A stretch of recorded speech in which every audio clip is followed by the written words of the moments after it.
Good morning, students. Now we are doing remaining questions of worksheet. So in previous video we have completed up to first 10 questions. Now we are starting from question number 11. Now students, what is your question number 11? It says that by selling 55 oranges, a person gains an amount equal to the selling price of 11 oranges. This question is like previous question number 10. In this question, the examiner is saying that if we sell 55 oranges, अगर हम 55 oranges को हम cell करें तो जो profit होगा वो वो 11 जो हमारे ऑरेंजेस हैं उसके सेलिंग प्राइस के इक्वल होगा। तो मैं निकालना है कि प्रॉफिट परसेंटेज क्या होगी। तो स्टूडेंट्स, क्या आपको इसके अंदर सेलिंग प्राइस गिवन है? ऑरेंजेस का नहीं है, तो हम क्या करेंगे, उसको अज्यूम करेंगे। So let us consider the selling price be, let us consider the selling price of one orange. हम मान लेते हैं कि जो सेलिंग प्राइस है एक ऑरेंज का, वो क्या हो जाएगा स्टूडेंट्स आपका, it will be rupee x. हम मान लेते हैं कि वो हो जाता है हमारा रुपी एक्स। तो 55 ऑरेंज का सेलिंग प्राइस क्या हो जाएगा? So selling price of 55 oranges, it will become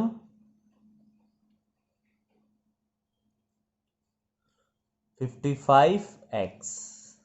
ये हो जाएगा स्टूडेंट हमारा, देखा जाए तो टोटल सेलिंग प्राइस, क्योंकि हमने 55 ऑरेंजेस सेल किए ना एक्चुअली, तो हमारा जो टोटल सेलिंग प्राइस हो जाएगा वो हमारा क्या हो जाएगा students, that is 55x। Any doubt students? Now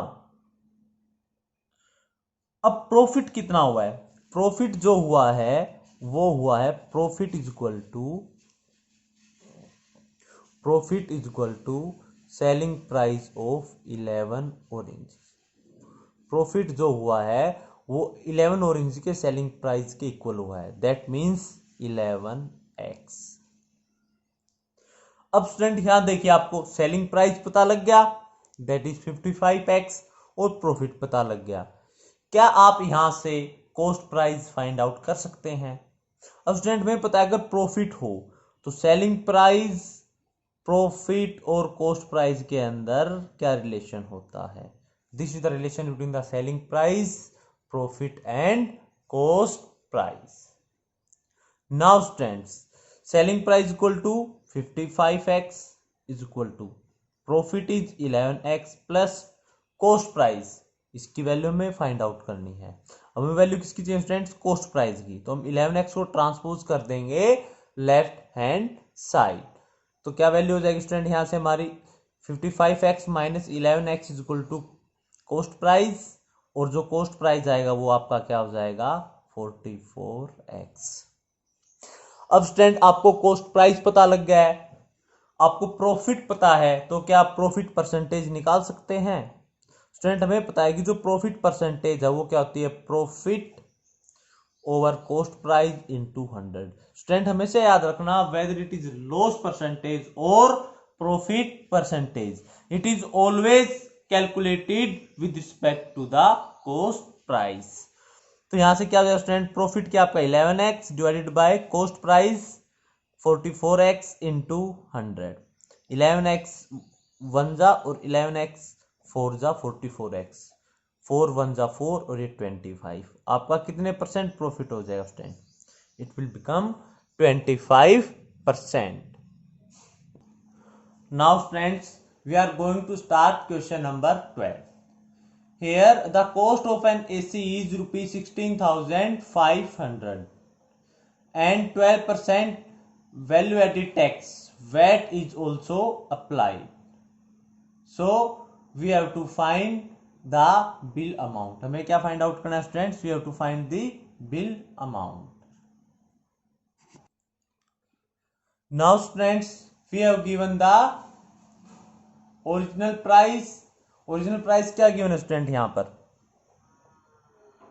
original price that is given as rupees 16,500, और टैक्स कितना अप्लाइड है? That is applied of 12%। कितना टैक्स अप्लाइड किया गया स्टूडेंट, यहाँ पर 12% टैक्स इज अप्लाइड। तो हमें बिल अमाउंट निकालनी है, तो बिल अमाउंट कैसे निकालेंगे स्टूडेंट? बिल अमाउंट हम कैसे फाइंड आउट करते हैं? जो ओरिजिनल प्राइस है वो प्लस जो हमारा टैक्स अप्लाई हुआ है वो। अब ओरिजिनल प्राइस क्या है? ₹16,500 प्लस टैक्स क्या है? 12% ऑफ 16,500। अब स्टूडेंट यहां से मैं रफ वर्क कर लेता हूं, मैं 12% फाइंड आउट कर लेता हूं। यहां पर 12% ऑफ 16,500। यहां देखिए आप रफ वर्क कर रहे हैं यहां पर, we are doing here rough work. तो करेंगे 100 क्या हो जाएगा डिवाइड में एंड मल्टीप्लाइड बाय 6,500। ये 0 से 0 कैंसिल आउट हो जाएगी। 12 5 जा 60 कैरी 6, 12 6 जा 70 2 कैरी 6 78 7 90। तो 12% ऑफ 6,500 क्या हो जाएगा स्टूडेंट? It will become 1,980। तो इसको हम ऐड कर देंगे हमारे ओरिजिनल प्राइस में। जब हम इसको कैलकुलेट करेंगे तो हमारी बिल अमाउंट क्या आ जाएगी स्टूडेंट? 08954 कैरी 18 क्या हो जाएगी? 18,480। This is our bill amount. Now students, in question number 13, the bill amount is given. It is given as 17,280 and the VAT, value added tax, or simply we can say tax applied is 8%. So we have to find the original price. Now students, we don't know what is the original price. So we will consider it as X. हम इसको क्या मान लेते हैं students? X. Now students, we know that if we add original price and tax that is equal to bill amount. अगर हम original price और tax को अगर ऐड कर देंगे तो किसके लिए हो जाए स्टूडेंट? बिल अमाउंट के। अब हमें पता ओरिजिनल प्राइस क्या है? X plus tax. टैक्स किसके ऊपर अप्लाई होता है student? Tax is always applied on the original price. That means x plus 8% of x is equal to bill amount 17,280। So x percentage remove करेंगे, 100 से divide हो जाएगा, multiplied by x is equal to 17,280। So it will become x plus 8x by 100 is equal to 17,280। Now students, taking LCM, LCM of 1 and 100 is 100। First term आपकी क्या हो जाएगी यहां से? 100x plus 8x that is equal to 17,280। अभी हो जाएगा 108x over 100 is equal to 17,280। From here if we have to find the value of x, हमें किसकी वैल्यू फाइंड आउट करनी स्टूडेंट? Value of x। तो हम क्या करेंगे? 100 को ट्रांसपोज करेंगे हम राइट हैंड साइड। अब 100 के ऊपर क्या ऑपरेशन अप्लाई हो रहा है? यहाँ पर डिवीजन। तो ट्रांसपोज करेंगे तो क्या हो जाएगा student? It will become multiplication. तो यहाँ पर क्या ऑपरेशन हो जाएगा आपका? Multiplication. So it will become 17,280 into 100। अब हमें वैल्यू चाहिए सिर्फ x की, तो हम 108 को भी ट्रांसपोज कर देंगे। अब ये मल्टीप्लाई हो रहा है तो ट्रांसपोज करने के बाद क्या ऑपरेशन बचेगा स्टूडेंट? यहाँ पर it will become division. So after solving this we will get the final result as ₹16,000. That means the original price of the article is ₹16,000. Now students, we are going to start question number 14. Students, question number 14 is similar as question number 7 and question number 8 as we have done earlier. Now we are going to start question number 14. Now students, question number 14 is similar as question number 7 and 8, but here cost price is given instead of selling price. यहाँ पर दोनों का cost price given है। वो कह रहा है कि हम cost price फर्स्ट लेते हैं, DVD प्लेयर का cost price, ये बोला कि हम दोनों को ही सेम कॉस्ट प्राइस पे क्या कर रहे हैं, परचेज। और कॉस्ट प्राइस सेकंड हम लेते हैं टीवी का कॉस्ट प्राइस, ये आपका क्या है 8000। तो यहाँ से आप स्टूडेंट मुझे टोटल कॉस्ट प्राइस बता सकते हो क्या आएगा, इट विल बिकम ₹16,000। अब वो डीवीडी प्लेयर को तो सेल कर रहा है स्टूडेंट्स, जो शॉपकीपर है, he selling at a loss of 8% and TV is sold on a profit of 12%। तो मैं बताना कि ओवरऑल प्रॉफिट होगा या फिर लॉस होगा। तो स्टूडेंट इसके लिए हम क्या करेंगे, सेलिंग प्राइस फाइंड आउट करेंगे दोनों ही आर्टिकल्स का अलग अलग से, और हम देखेंगे कि टोटल सेलिंग प्राइस ग्रेटर है या टोटल कॉस्ट प्राइस। तो उसके अकॉर्डिंग हम फिर कंक्लूजन निकालेंगे कि प्रॉफिट होगा या फिर लॉस होगा। So students, in first case DVD player there is a loss of 8%। So loss percentage क्या हो जाए स्टूडेंट, 8%। अब स्टूडेंट जैसा कि आपको पता है, हमें रिलेशन पता है कॉस्ट प्राइस, सेलिंग प्राइस और लॉस परसेंटेज के अंदर, हम उस रिलेशनशिप का यूज करके क्या निकालेंगे, हम selling price. Selling price first means selling price of DVD player. So 100 minus 8, taking numerical value over 100 into 8000, it will become 92 over 100 into 8000. So it will become 0, 8 to the 16, carry 1, 72 or 73.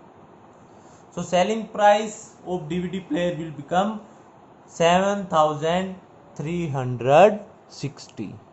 जो DVD player है इसका selling price क्या हो जाएगा student, 7360।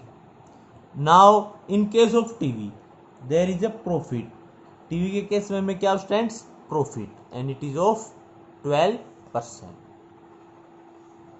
अब यहां से हमें पता है कि सेलिंग प्राइस और प्रॉफिट परसेंटेज और कॉस्ट प्राइस के बीच में क्या रिलेशन है।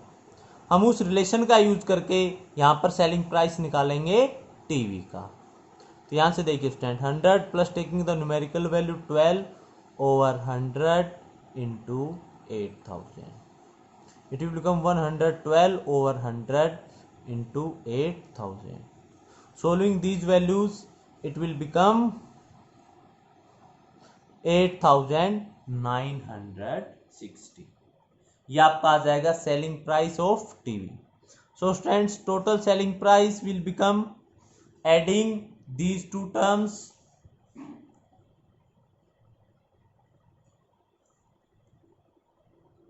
to carry 1, 3, carry 1 and 16. So total selling price is 16,320। Total selling price क्या है स्टूडेंट आपका, 16,320। अब स्टूडेंट हमें पता है अगर सेलिंग प्राइस ग्रेटर हो कॉस्ट प्राइस से, तो उस केस में क्या होता है स्टूडेंट, प्रॉफिट। और प्रॉफिट कैसे निकालोगे आप, सेलिंग प्राइस के अंदर से हम कॉस्ट प्राइस को क्या कर देंगे, minus. So subtracting cost price from selling price, it will become 320।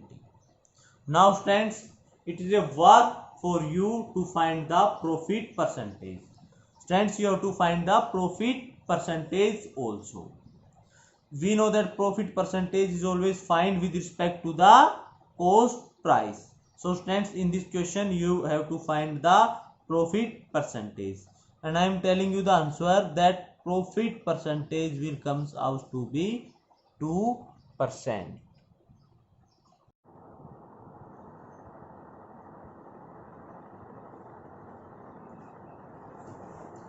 So students, in question number 15 we have to find the compound interest. So students, first three cases are as it is, they are similar to each other. So in 15th question I am discussing only first case, and second and third case you have to try these cases, these are the similar cases. In first case, the principal is given as rupee 2500. Time is 2 years and rate is 8% per annum, compounded annually. Compounded annually means, compounded annually means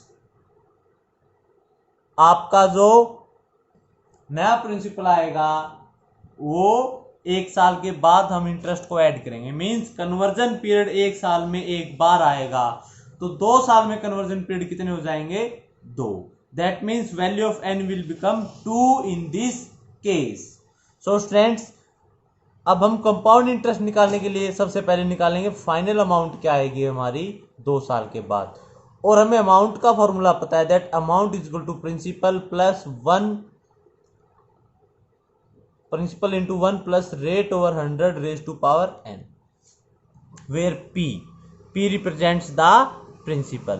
p इसको represent करता है students principal value, that means 2500 into 1 plus rate, it will become 8% over 100। और कितने conversion period आएंगे आपके? n की value क्या हो जाएगी? 2। कितने कन्वर्जन पीरियड आएंगे 2 साल के दौरान? 2।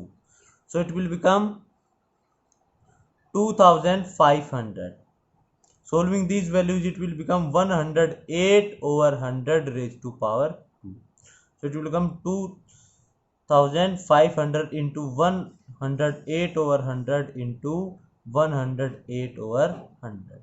0 से 0 कैंसिल आउट हो जाएगा। 25 1 जा, 25 4 जा, 4 2 जा 8 and 27।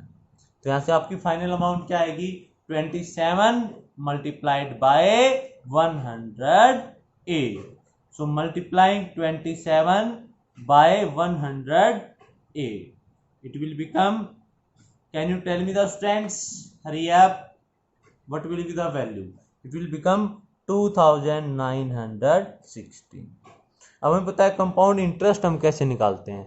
We know that compound interest is calculated by subtracting the principal from the amount. That means 2916 के अंदर से अगर मैं 2500 सब्ट्रैक्ट कर दूं, जो 416 जो आएगा वो आपका क्या हो जाएगा? Compound interest. In the same way you have to find the compound interest in second and third case.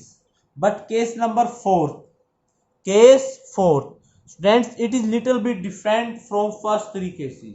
So after case number 3rd, I am going to discuss case number 4. In case number 4, the principal amount is rupee 10,000 and time interval is 2:1/2 years and rate is 5% per annum, compounded annually. 5% per annum, compounded annually.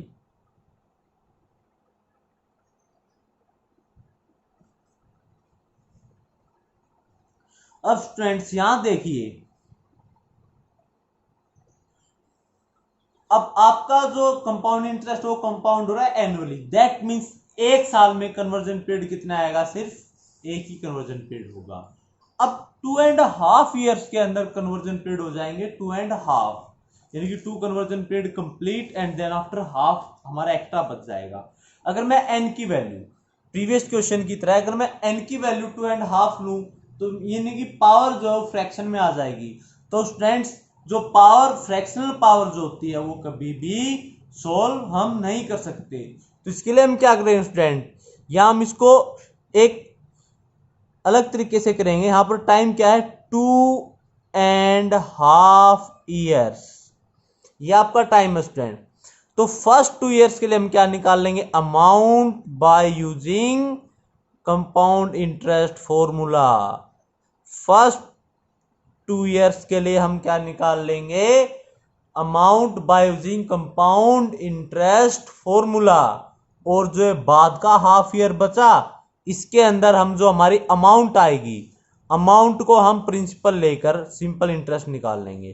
Considering amount as principal, considering amount as principal, we will find the simple interest, we will find simple interest। So question number 15 के fourth part का student आपको idea आ गया होगा। यहाँ पर power क्या आ रही है आपकी, फ्रैक्शनल। तो हमको इसको थोड़ा डिफरेंट वे से सोल्व करेंगे। और कैसे सोल्व होगा ये, हम इसको सोल्व करेंगे कि जो हमारे फर्स्ट 2 ईयर्स हैं उसका हम डायरेक्टली क्या निकालेंगे, amount by using the compound interest formula, and then after जो बाद के हाफ ईयर्स बचे आपके उसका हम क्या करेंगे, सिंपल इंटरेस्ट निकालेंगे। और प्रिंसिपल किसको कंसीडर करेंगे, जो 2 साल के बाद अमाउंट आई है उसको हम प्रिंसिपल कंसीडर करेंगे। तो सबसे पहले मैं क्या कर रहा हूं स्टूडेंट, यहां पर अमाउंट निकाल रहा हूं of 2 year, finding amount for 2 years. तो ये क्या हो जाएगा, amount is equal to principal into 1 plus rate over 100 raise to power n। Principal क्या आपका स्टूडेंट्स 10,000 इंटू 1 प्लस रेट क्या स्टूडेंट आपका 5 ओवर 100 रेज टू पावर 2। अब स्टूडेंट मैं यहाँ रफ वर्क कर लेता हूँ, 1 प्लस 5 ओवर 100 को सोल्व कर लेते हैं। यहाँ पर क्या आएगा, 1 प्लस 5 और 100 को आप सोल्व करोगे तो हो जाएगा स्टूडेंट 1/20, और इसका एलसीएम लोगे 20 प्लस 1, क्योंकि यहाँ पर 1 है ना, ये आएगा 21/20। यानी कि हम अगर इसको सोल्व करेंगे, आप सोल्व करके देखना स्टूडेंट्स, उसकी वैल्यू क्या आएगी आपकी 21/20। So 10,000 into 21/20 raise to power 2।